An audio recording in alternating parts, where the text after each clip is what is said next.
pemerintahan. Pertama, bentuk negara. Kesatuan kekuasaan terpusat di pemerintah pusat. Contohnya Indonesia, Inggris, dan Prancis. Federal, kekuasaan dibagi antara pusat dan negara bagian. Pertama, negara serikat, kekuasaan dibagi antara pusat dan negara bagian. Contohnya Amerika Serikat, Australia, dan India. Perserikatan negara, sekelompok negara berdaulat yang bekerja sama. Contohnya Uni Eropa dan ASEAN. Negara dominan, negara berdaulat di bawah Persemakmuran Bangsa-Bangsa. Contohnya Kanada, Australia, dan Selandia Baru. Negara protektorat atau negara yang dilindungi oleh negara lain. Contohnya Maroko di bawah protektorat Prancis.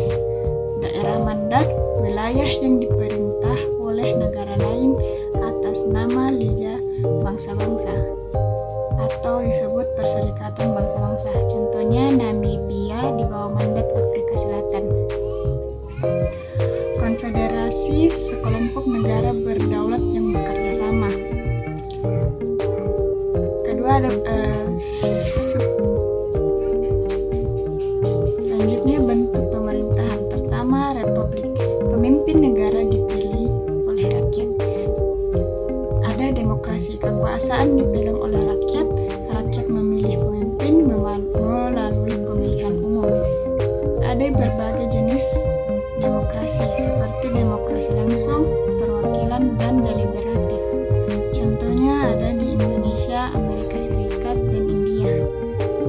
Monarki, pemimpin negara mewarisi kekuasaan atau dipimpin oleh raja atau ratu, biasanya turun-temurun.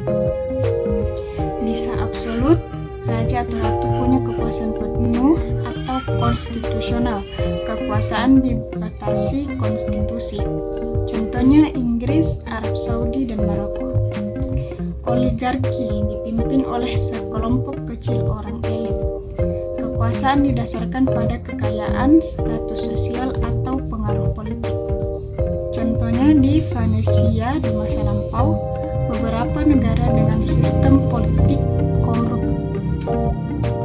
Selanjutnya ada sistem pemerintahan.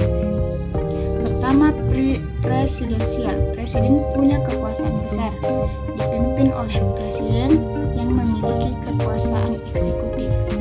Presiden memilih menteri dan memiliki hak veto. Ada pemisahan kekuasaan yang jelas antara presiden dan legislatif. Contohnya negara sistem presidensial, Amerika Serikat, dan Brasil.